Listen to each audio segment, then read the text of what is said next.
Lynn Cullen live in 1 minute.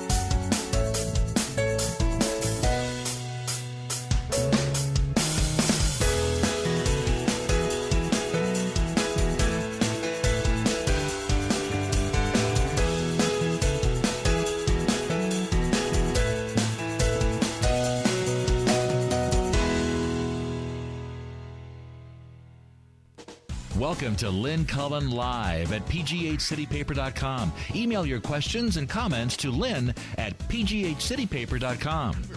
I live in. Well, that sounds true. Hi, guys. We're already having linguistic. It's going to be one of those shows. And I'm going to blame it on one of you. Who sent me this? It comes from the Business Insider? How odd, because it's about regional differences in language, which is a subject I just love. Oh, it is, because sometimes they're so flowery or sassy or bossy. They're wonderful. Well, I don't think we have to do all of these, but they have a map. I'm not particularly interested in the miniature lobster that one finds in lakes and streams. What is that? Crawdaddy. You don't say crawdaddy. I think I say, I can't remember, actually, because as I said to you earlier, we didn't eat them in Chicago. No, you didn't. But I mean, I only had them much later, but I think I'd call it crawfish or crayfish. Crayfish, I think, is what I call them. So, but they have a map, and it turns out that, Well, crawfish, it's the most crawfish sensitive very where you southern. Get them. Yeah, well, right around very Louisiana southern. and Texas. And then the more further north you go, the more it turns into a crayfish. Right. Whatever, who cares? So here's one though, and how do you say? You say caramel or caramel? Oh, I think I say caramel. I know how it's spelled, but caramel sounds. That sounds like an ad. A caramel-colored brazier. Caramel. It almost sounds like onomatopoeic. It's melting in your mouth. Oh, that caramel candy. Yes, and it's spelled caramel. I know. Not spelled caramel. But sometimes letters are silent. Okay, well, here's what it says. My father had this silly joke. He would always say, the A is silent, like P in swimming. Oh, jeez. So everyone put that in your book of... Well, I'll show you the difference between your family and mine. We never said P in our family. What did you say? Because P was considered to be... Vulgar? Yes. Oh, I see. Because P is short for what? Piss.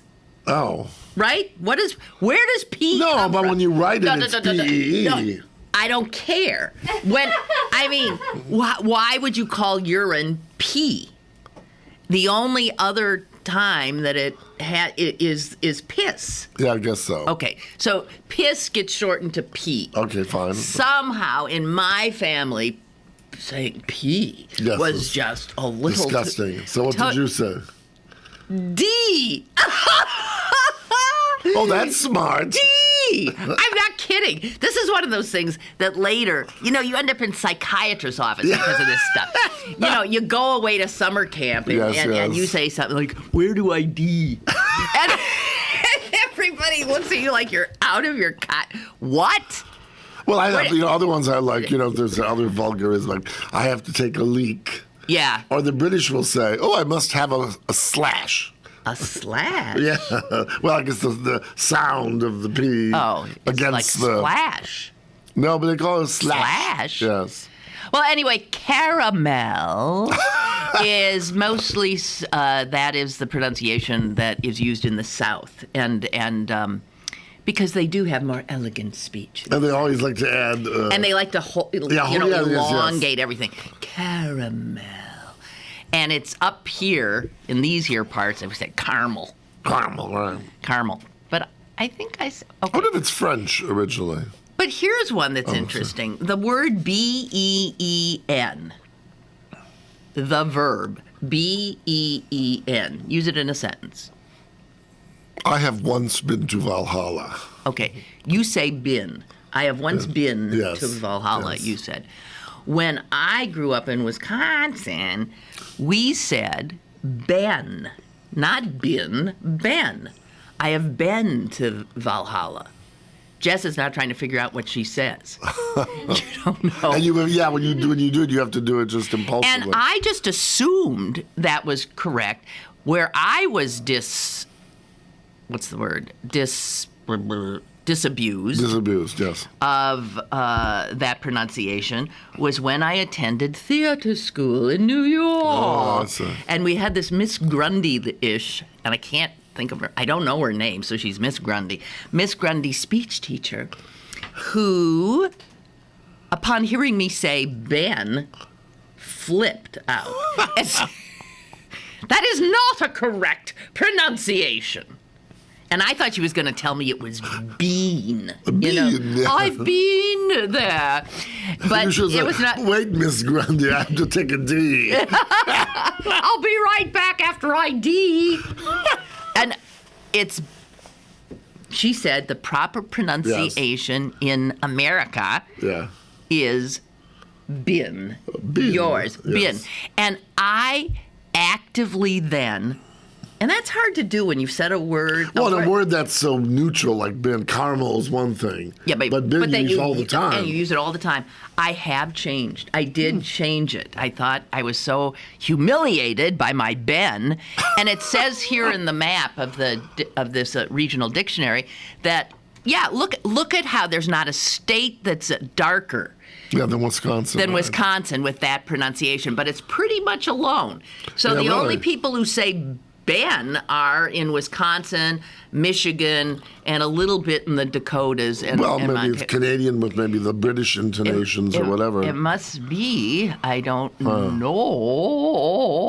But so that's why I obviously. Well, I've always thought it's interesting in terms of accents, how people who want to lose a Midwestern accent, Southern accent, whatever, will actively do it, and then you never know. And then the people who maybe have not lived in Mississippi for 50 years, that lived in Paris, and they still talk, Mm-hmm. And I think it's a form of decorum, in a sense, or style. They like being marked as a Southerner, or they like being, no, absolutely right. It's a source of pride. No, it's pride. Yeah, it's pride, right. I know my brother, who is, well thought of in international academic circles and is thought to be a great thinker. If you were to hear him talk, he sounds like the tone and he sounds like a total, like a cheesehead who maybe who kisses cows. Yeah, right.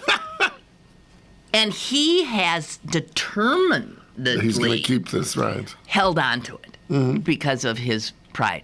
Okay, I'm not. Well, and it's also a good thing too that to say smart people are not only from Boston. So to speak. Exactly, they sound all different kinds of ways. It's your mind, not your because because the reason you pick up, I think, and the reason you change accents or word usage. Sometimes it's to be, fancy and uppity and all that business. But also it's simply because, like, online, inline, we were talking about in New York, you say, I'm online for a movie, you say inline elsewhere in the country. It's because you don't want every time you say that. To have to Where start. are you from? Exactly. You want to belong. You want to belong, accept exactly. That's perfect. Okay. Oh, this is an interesting. So here's one. Here's the word for, the color, if you've got a coloring book. What is the utensil you're using? I don't know how else you would pronounce it. Yeah. Crayon. What else would it be? You say crayon. Crayon? Crayon? I had to teach it. As opposed to crayon? Which is the sauce you use with crayfish. Yes. Well, let's see. Okay. All right. Let's see. All right. The possible pronunciations are crayon. Yes. Oh, but not in Pittsburgh. Southwestern Pennsylvania, it says crayon. Rhymes with dawn. Crayon. Crayon. What? And then And one syllable, crane. No, as in Crayon. man, crayon. Oh, yeah, sure. I've never heard that. Oh, yeah, I like your crayons. How many colors do you have? No one ever said that to me. Okay, lawyer or lawyer? People actually say lawyer? I've They never do heard in the that. South. They do in the South. Lawyer. Huh, I didn't know Yeah, that. that's an interesting one. I've never Okay, heard and that. we say lawyer. Can you call coleslaw slaw? Coleslaw? What? Oh, who gives a shit? I'm sure. Okay, I think is that it? We have a no. Oh, here's a good one. And I get uptight about this one. I'm never sure what to say because I don't want to sound like a hottie-totsy type. Do you say pajamas? No. I don't either. I say pajamas. Well, I don't think I don't say pajamas, but I say pajamas. Yeah. Do you? I say PJs.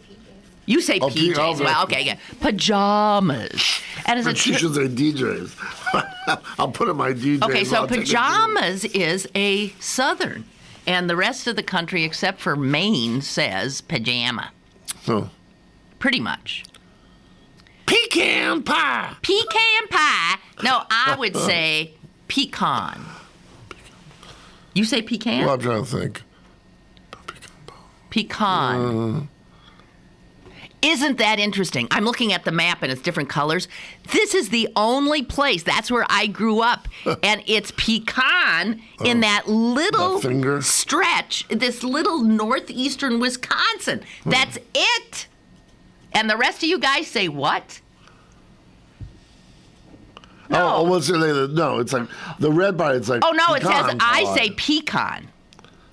I think I'd say pecan. Pecan. With on the rising inflection. Pecan pie. But what's very interesting is for I this don't know. one, the whole map is just pastels.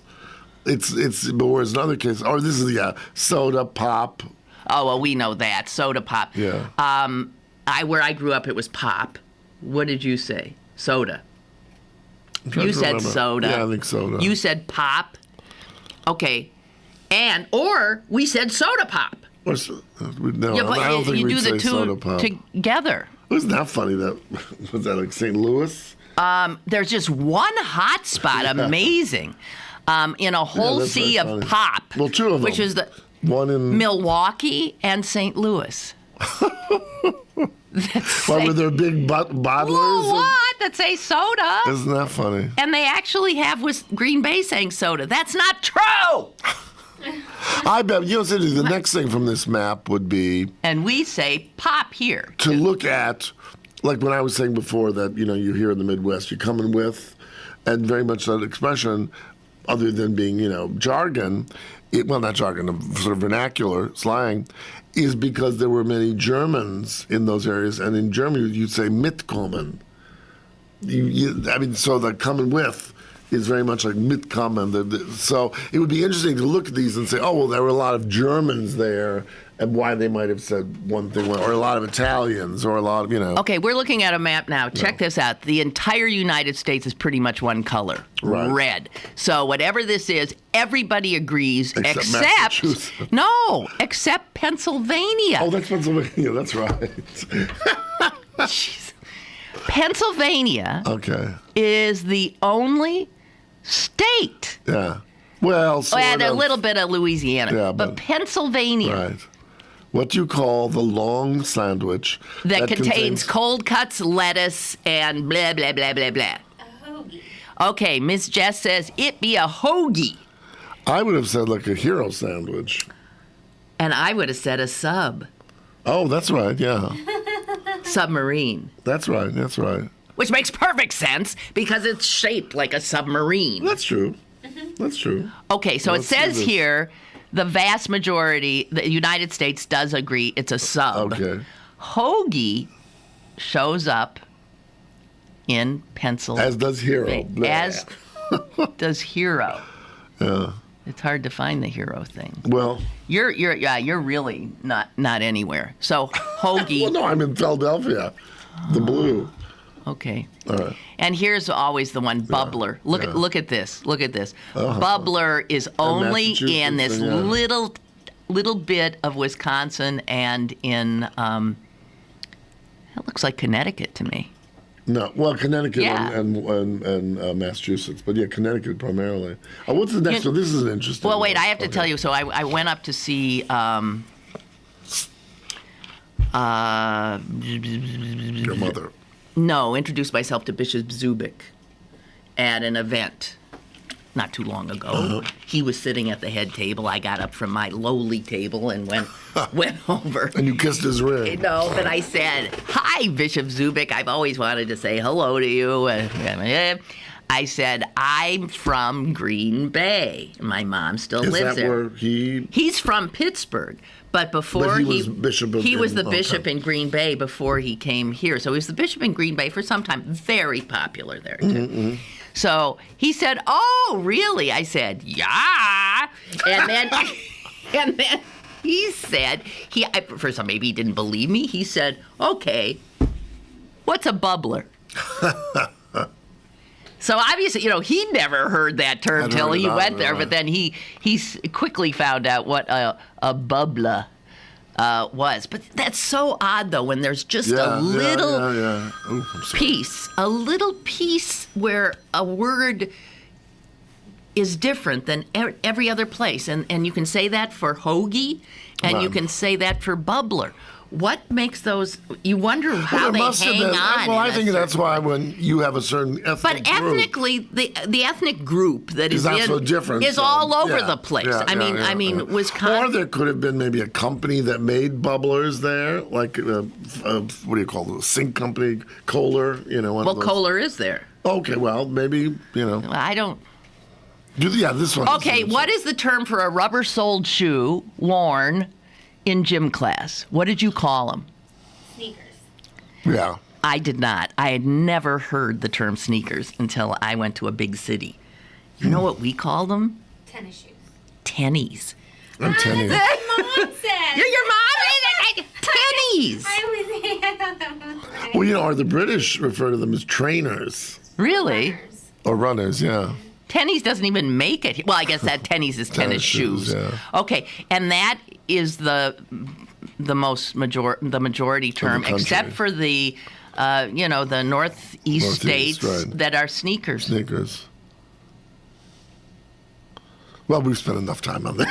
Are you sick of this? No, I love it. But No, I'm just kidding. But okay, the West Coast. What is your general term for a big road that you drive really fast on? Highway. Highway? Yeah, I'd only heard freeways when I went to Freeway. the West Coast. I don't know. Highway. Okay. What do you call it when the rain falls while the sun is shining? Rain. Nothing. What do you call it when I don't even know. some kind of a shower? What is that? What do they call it? Let's see.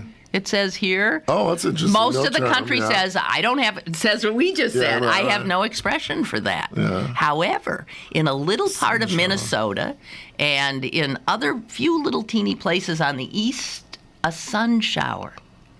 Oh, the other one is The devil is beating his wife. Now that's pretty weird. I'd love to see the etymology of that.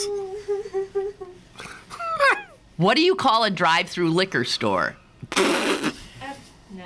We don't have such a. I've never heard That's of why we such don't a have thing. such a thing, So yeah. I think most people are going to say, "What the hell are you talking about?" Well, yeah. that's A lot, but no. I'd say we have these in my area, but we have no special term for them. The only term, and it's just in Virginia and North Norfolk Carolina, Virginia. is called a brew-through. Oh, I never heard Oh, of that. you've heard of that? Huh? I never have. Oh, see, I lived in Norfolk, Virginia for 3.5 years. I never heard that. Okay, now now I'm sick of this. Enough. Yeah, we have enough. Well, we had I'm sorry, guys. By the way, but it is interesting, I never though. said hello. Good morning. It's Thursday. Guten Morgen. Guten Morgen. It's, Ni hao. That's the Chinese say. Ni hao, ma. So last time we saw you, you were jet lagged. Oh, but you know didn't what? know Yes, it. I was So there. when did you crash? I didn't really. Gee. What I did was for about 3-4 days, I did want to take a nap in the afternoon, but I slept through the night and all that. Well, in many people's, I remember the first time I went to Australia, very which is, impressive. Someone said that one of the things that you need technically one day for every hour. I saw that too. For every time zone. Time zone you've crossed. Yeah, but that's so depressing you can't see straight. So if you're going, I mean, come on. Yeah, right. So if you fly to London, which is not that big a deal, and that's like what 6 hours. Right. 6 hours. They're saying you need 6 days to get your body acclimated. Well, what if you're just going? The funny thing about that is, I find I'm more screwed up when I go to London because you really arrive at like what's 2 a.m, so that really screws up your metabolism or whatever. Whereas like going to China, it's 12 hours. So it's such a big leap that, I don't know, I find I don't get it screwed up, but going to particularly England, because it's such a short flight. I was talking to somebody today whose family who has a daughter in Australia. How would you like to make that trip? He's made that trip. Well, that's rough. Okay, Tom, I can't help you, but I'll go home and I'll listen, or we can Google it. Tom says, I'm sorry, by the way. Tom said he was listening to the show yesterday, and I started singing Alan Sherman's Hello Muddy, Hello Fada. I didn't hear it last Camp time. Granada. Oh, I'm ready out of the song. And he says it got stuck in his head. Oh, how right, well, it was awful. terrible I'm so songs, sorry. An earworm. But he says, I have the lyric wrong. What comes after playing baseball? Baseball? I don't even, I don't know. Because that's when they're going, wait a minute, it stopped raining. Guys are swimming. Guys are hitting. Playing baseball. Na-na-na-na. I think it's getting better, isn't it? It's getting better. Mother, father, kindly disregard. Got this letter. She's a Seta. Okay, you did it. You helped him. He kept saying, what's after baseball? For all these years I've been singing She's a Seta. And you're saying it's playing guys are swimming, guys are skiing. Playing baseball. No, sun is shining. Sun is shining. So it's getting better or something like that. Getting better. Yeah. Mother, father, please disregard this letter. Yeah. Okay. That's it. So now, getting why better. did this come up? Did he just die or something? No. He's been dead sometime. Oh, I see. Why did that come up? Who knows? Listen, But that song, it was so infectious. And you would hear it all the time. Take me home, mother, father, take me home. I hate Granada. Don't leave me within the forest where I might get eaten by a bear. Take me home. I promise I will not make noise and mess the house or something like that. With all my toys. Yeah. I mean, yeah, oh, whatever. gosh, that's so funny. And he had that sort of flat sound. Jess, did you ever hear that song? Yes. Really? Because that's that was like way 20 years before before you were born. Way before you were born. That was like the musical version of, what was the other guy's name who did all the Kennedy impersonations? Oh. And then his career Von was Meter. Von Meter. And then his career was over when when Kennedy got assassinated, he was done too. That'd be true. Yeah. Okay. So, it's time for a break. Okay. And when we come back, who knows what we're going to talk about, but we're off the lingo, I think. Or maybe we could turn to obscenities in different parts of the country. No, let's not. Yes, that's right. We'll be back in We can't do obscenities in the same More is booth. on the way with Lynn Cullen Live. Do you know that haunting Beethoven masterpiece that so inflames the passions as to be, well, dangerous to those who hear it, and dare I say, deadly to those who play it? I'm Martin Giles, starring in Pict's next play, The Kreutzer Sonata, by Nancy Harris, based on Tolstoy's scandalous novella. Join me for a thrilling train ride at the Henry Hayman Theatre in Oakland from May 30th through June 22nd. Visit picttheatre.org for tickets and information.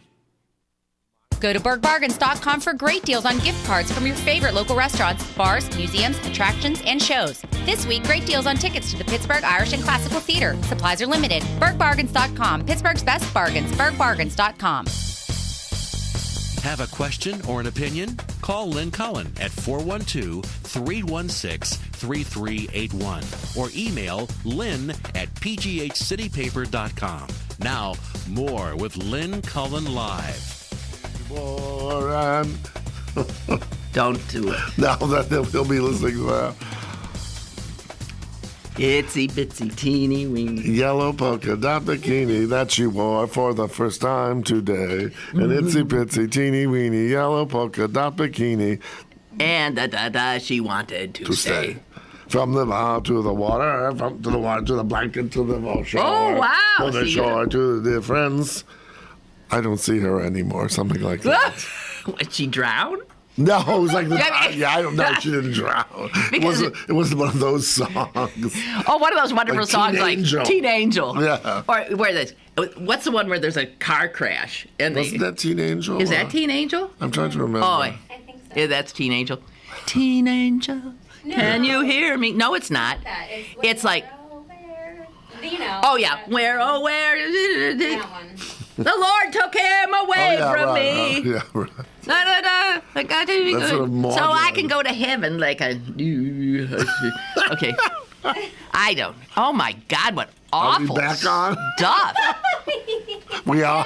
Oh well. Yeah. Okay, Ray writes this. Lynn, do you, like those who drive me crazy, pronounce the T in off? No, I don't. Often? I hate that too. You don't say often, do you? I think I do actually. You do? I do. Yeah. I Well, think do you so. say soften? No, that doesn't count. Well, then That's good. where does often come from? Well, it's That's more of not- a Britishism. I say often. Oh, that's so funny. I didn't see that you said the same thing, soften. That Tom says, Ray comes up with the same rejoinder. Yeah. Yeah. Do you say often? Yeah, I think often. Yeah. Do you say aunt instead of aunt? No, I don't say aunt, but I don't say aunt either. What? He says he also loves the have. quirky have. Try, I have to have a drink. Oh, I have to have a drink. He says you pronounce the same word differently in the sentence. Yeah, that's right. I yeah. have to have a drink. I think you're saying you say I have to have a drink, right? Is that what you that's say what it with an F? Sort of, I guess. I'm trying to think. I don't think I do that. I think I say I have to have. Okay. I have to have a drink. And then he says, hello, Tom. Hello, Ray. Good to hear from you. Okay, we'll stop now. We will stop this. Well, it's so interesting because it really is that whole thing, and it's very much, I think, an American thing because we're such a polyglot, polycultured society of belonging. And, the fact that we want to sound like the people around us because every time you pronounce something differently, it's like, who the hell do you think you are using a aunt? It sounds fancy or uppity. Because in that sense, if it's not used, but it's used someplace else, you have chosen to adopt that for a reason because you want to stick out. You want to sound educated, and people. It was like, did you ever see that play? Oh, what was the name of it? Art, by this French author, Reza something or other. Nope. And basically, it's a story about these three friends from college. And, they've been doing whatever they've been doing. One's a businessman, the other's something else. And one guy invites the two other friends, a three-character play, to his house to see this painting that he's purchased.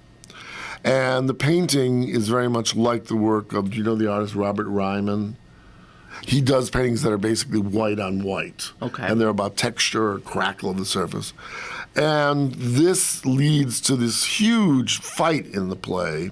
And the three friends sort of almost break up forever because the one who has borrowed $50,000 from one of his friends who's been very successful in business, he said, I need the money, thought he needed it to pay the mortgage or for his wife's And he liver. didn't need it for He that. bought the painting. But, And because the painting is so sort of subliminal and minimalist, they can't see it.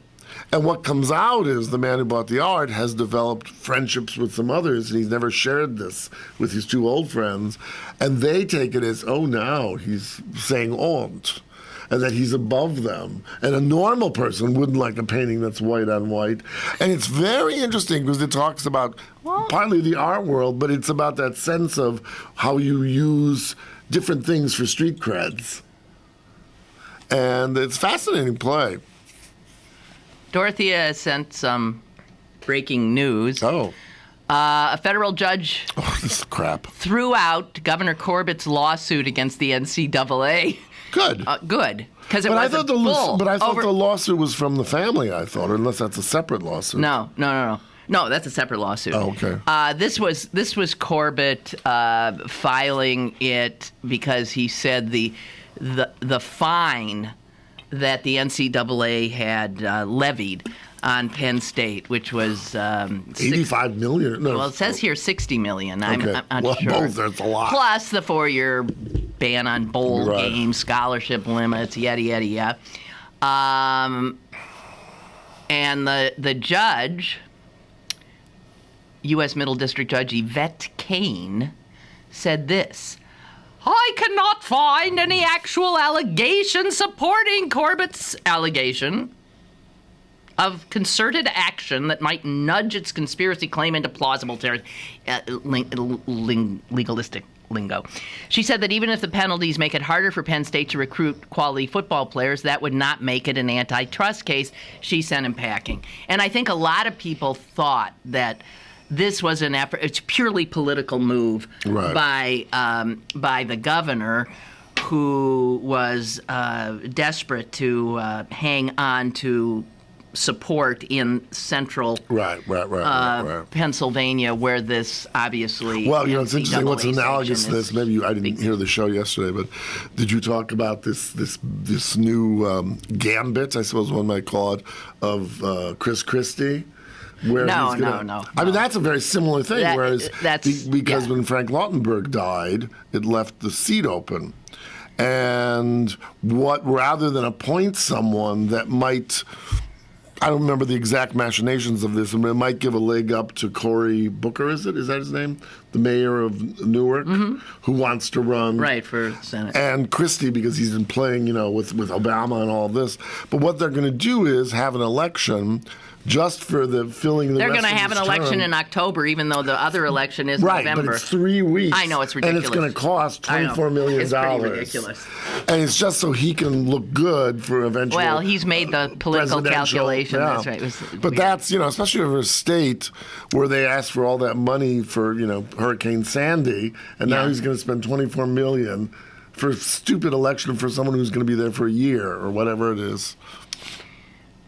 Joseph writes, back in the mid-'80s, I worked at a top Fortune 500 company, and one of our salesmen transferred from Toronto. He would pronounce the word bin, B-E-E-N, like the word bean. And as coworkers, we used to razz him about that quite a bit. At one point, I finally asked him, what do you like to eat with your hot dogs? Baked beans? Whoops. Hilarity ensued, it says. Okay. Maybe it was Governor Corbett. But also I'm sick of that stupid Sandusky. What was the coach's name? I forgot it already. That's who it is. Paterno. Paterno. Yeah, well, you're not interested in either am I. No. Okay. We have a caller? Oh. Hi, but caller. all right. I'm sorry I hung up on you the first time That's okay. by accident. But since you're talking politics, I'm so disappointed in this Obama. He's not for the middle class, really. I mean, I hope the next time around, I don't even want Hillary in there. I don't want a Republican either. But I hope that maybe, and I know you'll disagree with me on this one, the former Minnesota governor, Jesse Ventura, I hope the hell he gets in there. At least the guys for the working class and the middle class, which this Obama and Clinton, they never showed me nothing for the working class. When Bill Clinton signed that NAFTA in the law, that screwed the working class inside and out. Have a good day. You too. Thank you. He's unhappy. Well, look, I disagree that Obama and or Hillary and or the Democrats haven't done anything for working people. I mean, if either of the two major parties can be said to be looking out for the have-nots and the healthcare for number one. Yeah, Affordable Health Care Act for one. There's a lot. I won't even go into it. But I mean, also, I understand where you're coming from in that both our major parties are in the clutches of big money because big money runs everything. Yeah. And that's a fact. Okay, so have you ever heard, this is how out of it I am. There's a New York Times piece today about a person whose job it is to clean homes, but not in the way I think of cleaning a home.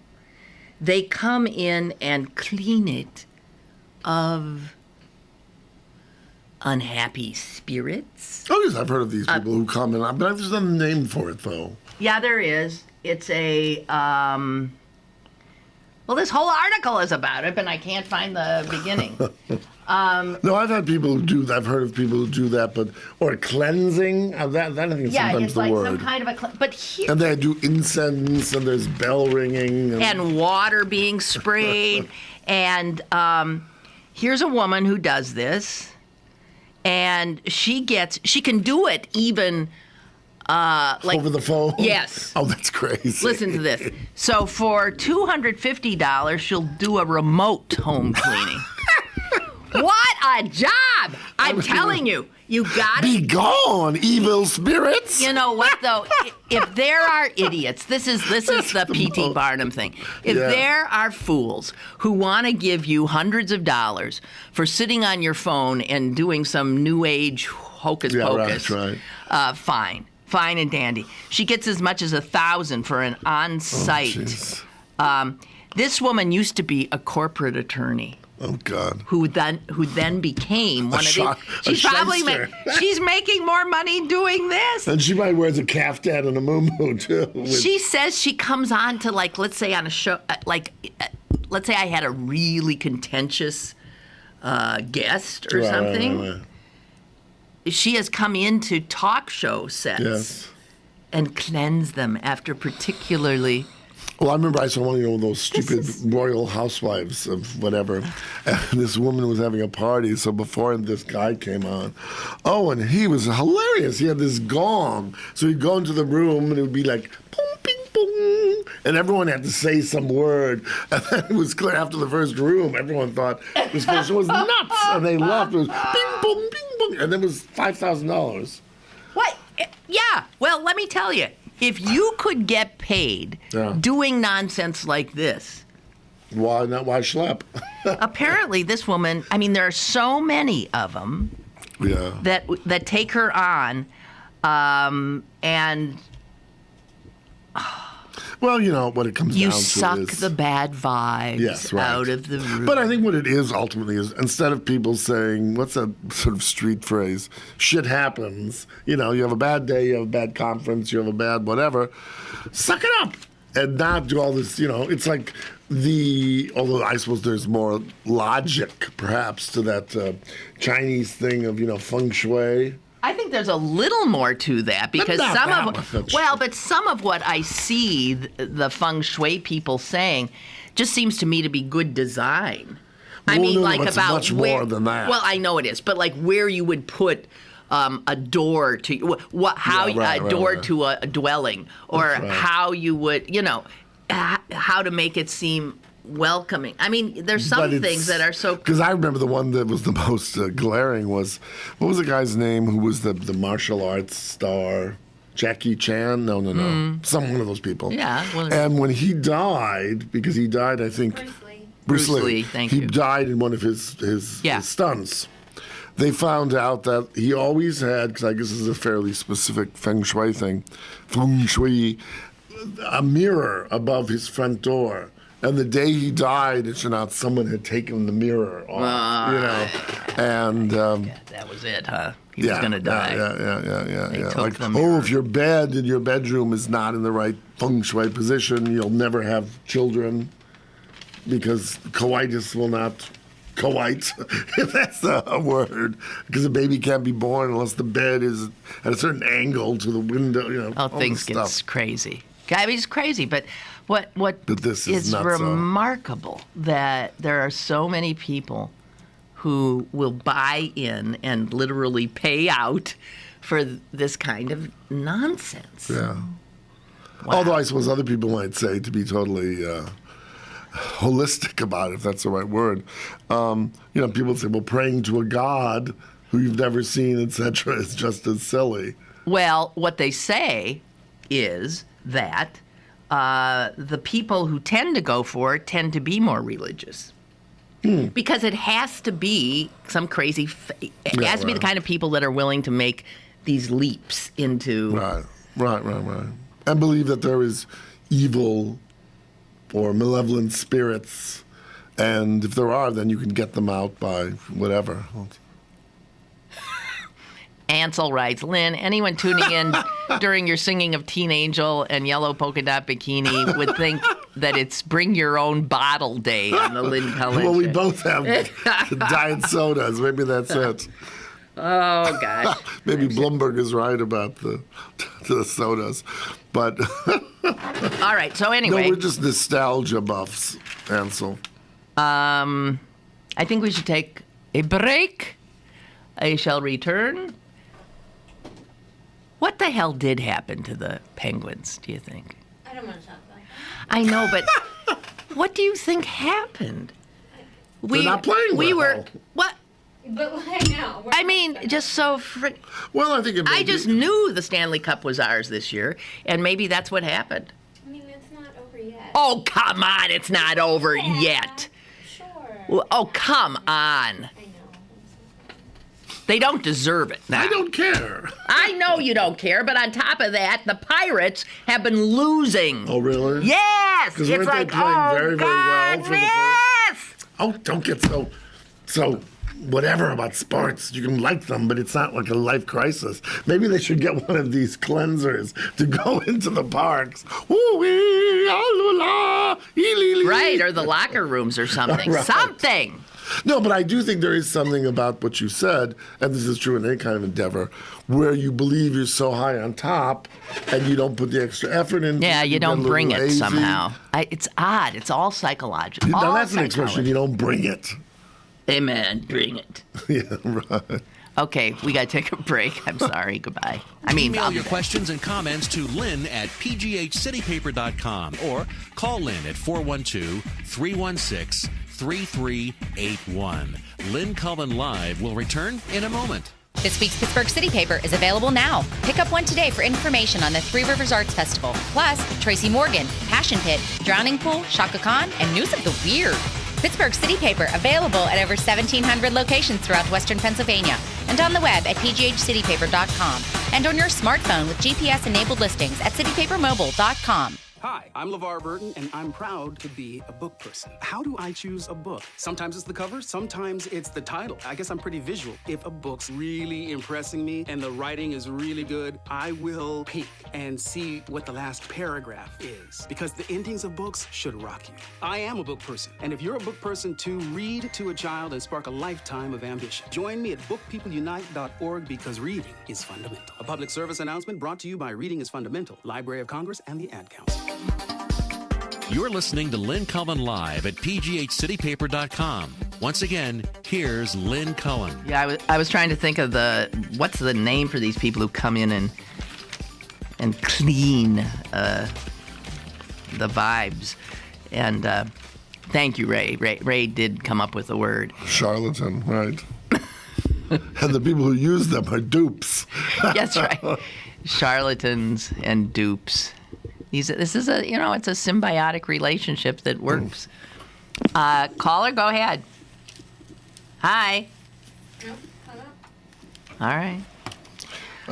Okay, so I want to test how with it you are, okay?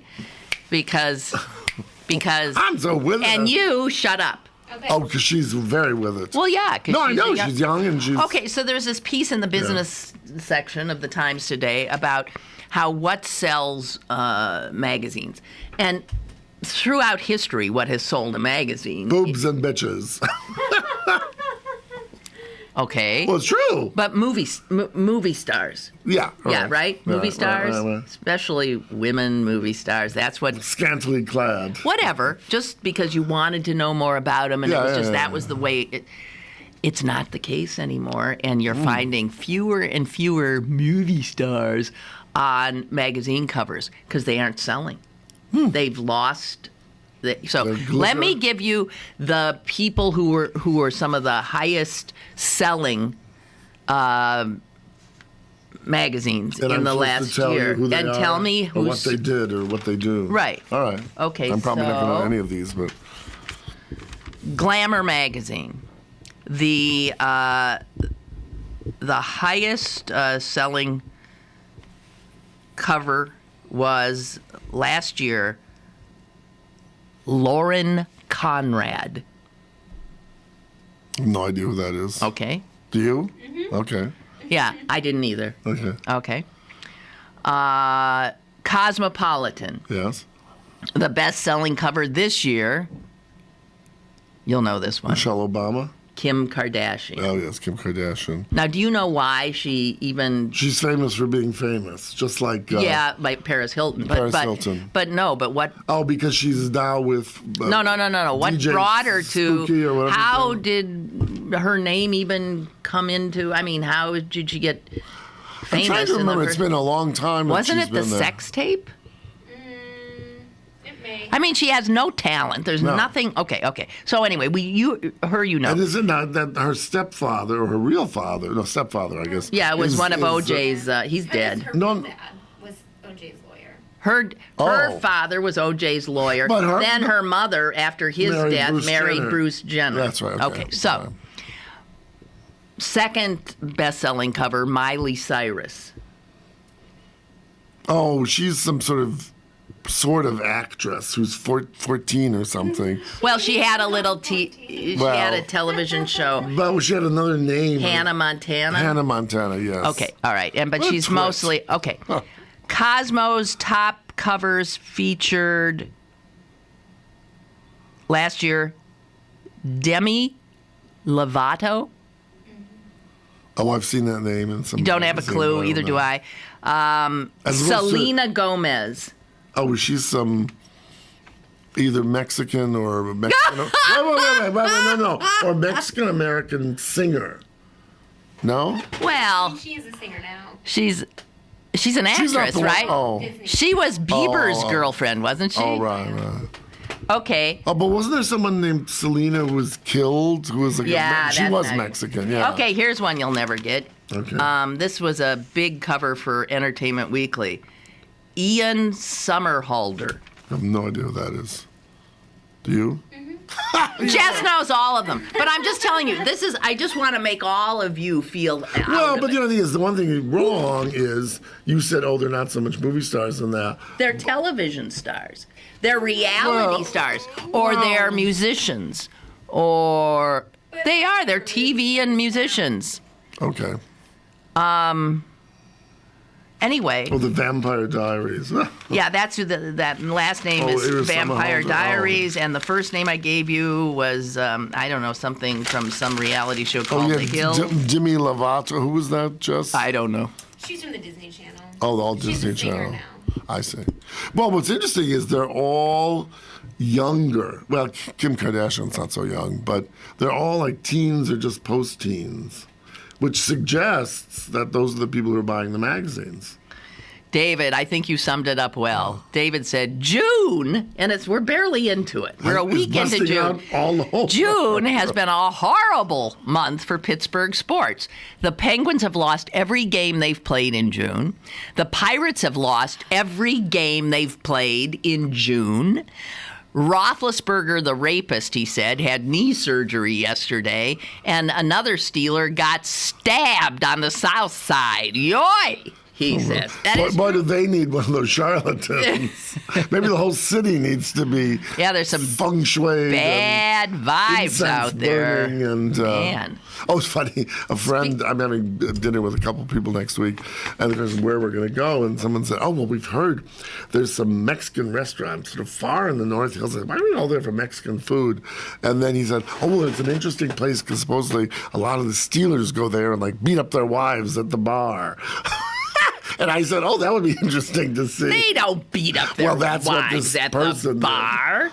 Well, manhandled them. This is spoken by your elitist friend. No, this person is a sports lover. Pa. Okay. Well, Roethlisberger, he called him the rapist. I didn't. Okay. Now, Roethlisberger, I do get mixed up a lot, the name, with Ravenstahl. I'm always... I don't think Spy Magazine ever would have had them in the separated. Well, because they're both column. long, strange names, if you ask me, starting with Sokolowski. R. Yeah, well, they're two. I don't think you'd think of me as Roethlisberger. But Ravenstahl, and I was talking to Potter about this yesterday, you got to wonder what's going on with really. him and the feds. And the Tribune Review reported today that one of his former bodyguards, oh dear, who's been out of the country as a private contractor in Afghanistan. Oh really? Yeah, has come back, and he's one who had before said that he'd sort of said that the mayor knew what was going on and blah, blah, blah, blah, blah. And he is quoted now as saying that he will be speaking to the FBI, and he's quoted, here's his quote. His name is retired Detective Fred Crawford. He said, "I'm going to spill my guts." Oh dear. Now, I suggest that doesn't bode well. You said it, oh Queen, not I. Yeah. I'm going to spill my guts. So he's just back from Afghanistan, and he's going to... Well, what's interesting about that is, although that could perhaps be due to what implications he might have, is he talking with immunity, etc.? Or what did the mayor not do to him, or what was he promised and that he didn't get? The fact that he's seeming so... mercenary? No, I think he and the mayor had a falling out. Well, they don't like it. Yeah, they don't like each other. Whatever. Okay. So, I have something else here. Thank you, madame. Do you know that it was a year ago? Not a year ago. What? 9 years ago. 9 years. God help us in the 10th one. There'll be a big faldy-roll. 9 years ago yesterday that Ronald Reagan died. Oh, okay. You know what I remember about him dying? The aftermath. Well, I remember, wasn't like the funeral on for the whole day? Well, it wasn't just the funeral on for the whole day. How long did it take to get to the funeral? He was schlepped back and forth. His body, that body, had more like frequent flyer miles than I had. Well, all I remember was they had the whatever it was in Washington. And then they flew the body, and then there was, I remember it was at the sunset. Yes, I remember that too. On the grounds of Clemente, whatever it was. Not Clemente, that's Nixon. Oh, well, wherever the hell his ranch is. So, I mean, because my religion has a very different way of death. I mean, we believe the body should be interred very quickly. Within 24 hours. Oh, within 24 And hours? so do Muslims believe that. Muslims and Jews are really, you can tell we're related. I'm curious, because you're very knowledgeable about this. What is the reason for that? Well, my guess is historically that the body would start to rot, smell, and whatever. Exactly. We're talking about, but the whole culture that has been built up around death and how one deals with it is that once a person has died, and once they are buried, and that happens, as I said, very quickly, all attention must turn to the living. And so the Jews don't do this big thing with the body or the dead. So it's about comforting you don't embalm and you don't, etc. Yeah. No. You want dust to dust, ashes to ashes, none of that kind of stuff. None of the looking at the dead. So there's no, the sense that you would not, a Jew is not to be viewed in death is because, and I love this, it's not right to look at someone, stare at someone who cannot return your gaze. I can sympathize with that. The only thing I would say is, for me, I remember, well, I'll give you a very personal experience. My mother didn't want to have an open coffin. Did or didn't? Didn't. Yeah. And so I followed her wishes. And I remember one of my nieces, who was really sweet. For the last years, my mother's died. Every month she'd write her a little note, 3-4 sentences, and my mother, I'd read them to her, and she'd appreciate that. But the question was, she came and she said, "Oh, I'm so sorry that I'd like to have seen Aunt Monica." My mother's name was Monica. And I said, well, that's what she wanted. And I do think there's something, at least in my gut, not so much Catholicism, but the idea of closure. And then you of seeing the person dead. Dead, or, yeah, I guess. Yeah. Because I don't know if I've ever told this story here, but I have a friend who, she and her husband got a Fulbright to go to France. And it was for 2 years. So they went, and my friend had sort of a distance removed from her mother. But during this 2 years, her father died. And the mother didn't call and tell my friend that her father had died. She was a strange woman. Oh, my God. So my friend came back, but the mother didn't write much, and so she said, I didn't want to spoil your experience in France, because you would have come home and said, well, yeah, it sounds very weird. Anyway, so they came back, and, they had kids, and they were then getting back the kids into school and all this business. And so it was about 2 weeks later that my friend drove out to see her parents. And the mother was in the garden picking dandelions or something. And she said, "Oh, Mom, where's Dad?" And she said, "Oh, well, I didn't tell you, but he died a year and a half ago." Oh, my God. Yeah. I cannot even imagine. Well, that's the part. But the reason I'm telling the story is the punchline, so to speak. And my friend said, every so often, at the time I was just, totally overwhelmed by this, thought my mother was crazy.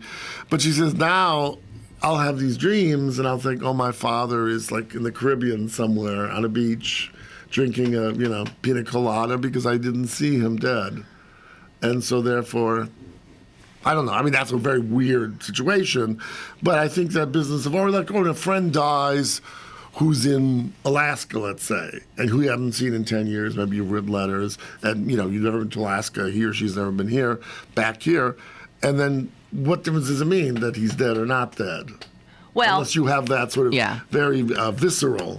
These are just, they're different interpretations, faith traditions, and both give comfort to the people who know them.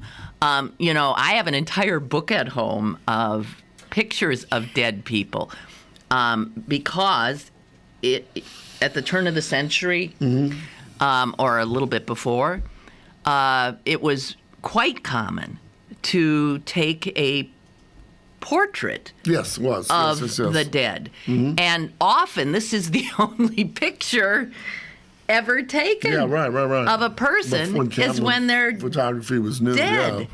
Yeah. And so this book is about memorial photography, which was a huge, little babies dead. It's mind-blowing, this book. Anyway, Ray again. You're a very prolific writer today, Ray. He writes, Lynn, as I think of it, he's thinking about the room cleansing stuff, which he said was perpetrated by charlatans. Yeah, right. He said, as I think of it, though, I think he's talking about Catholics, had this voodoo too. Maybe Tom will remember. We had the priest visit the house each year. Wow. And write in chalk above the door, 20 CMB 13. And what is that? 2013, the year. Okay, so it's 20, and then CMB and 13. 2013 year, and the initials were either the first letter of the wise men's names or Latin Christus Mansionem Benedicat. Christ bless this house. And then Ray says, we are all superstitious monkeys. Mm-hmm. I've heard of that. We didn't have that in our parish. But I think my parents talked about it. It's a very old tradition. Well, in a sense, in a funny way, it's like... You're going to tell me it's like a mezuzah. Yeah, that Jews have on their doorposts. Or out of the Old Testament, when, the angel of death. And you mark the door. You mark the door so you pass over. But that is where, the mezuzah came from. I do have one on my front door. It's nice. I always loved in New York because such a large Jewish population. There are so many of these old apartments where the mezuzah was put on and they've been painted over 100 times. I know. It's actually, so on my door, there's a mezuzah that has been painted over 100 million times. And then there's the one I put on above it. So there's I remember the Jewish Museum in New York. If you go to their gift shop, they have a whole mezuzah section. And some of them are just like over the top. Like pop mezuzahs. Ridiculous. Or French provincial mezuzahs. And mine is so beautiful. I had to have it. It's wooden. And it's beautiful. It's just beautiful. But what I like about the sort of painted over ones, it's sort of like this, it's like those ghost signs, painted on the sides of buildings. Yeah. That you could just see them. That's right. It's sort of, because it shows such a sort of ephemeral sense of people's traditions. It bespeaks a history of that house. Right. And no one really, and many people today don't even know, especially younger Goyim don't know at all. But aren't you technically, like when you would leave, you should remove it, shouldn't you, I think? I have no idea. I think you should, because it's supposed to be not like a accoutrement, but part of you and the blessing. I think that someone once told me there's lots of things you're supposed to do. Well, you're supposed to, upon entering the house, always, put your hand on it and then kiss your hand or kiss your hand and put it on that. I'm not sure which. And you're supposed to have it on every doorpost in every room of your house. Right. And I don't, who the heck knows? It's fascinating. When you're going around and you're going right in the morning. Right. It looks like doing the hokey pokey or something. Okay. I think we're out of time. And I never got to this Ronald Reagan story. When you do that voodoo that you do so well. What song is that from? You do something to me. You do something to me. Something that simply mystifies me. Let me. Why should it be? You've got the power to hypnotize me. That was, I remember. Let me live neath your spell. You do that. That voodoo that you do so well. 'Cause you do something to me that nobody else can do. Da-da-da-da-da. I remember I had a great recording of Mabel Mercer, the great cocktail singer, doing that. Ouch. That was so beautiful, whacking your by the way, tomorrow, my guest will be the woman who called into the show once when Susan was on, and was so fascinating how she was talking about grief as a gift and not as something that had to be worked through as like some kind of plague. Grief as a gift. Anyway, she is coming on the show tomorrow, and I think a lot of wisdom. Grief counselor? Yes, and she's a lot of great perspective, sort of dovetailing with some of our death stuff, right? Okay, so I just wanted to let you know that, and stay dry, and toodaloo. Bye. Well,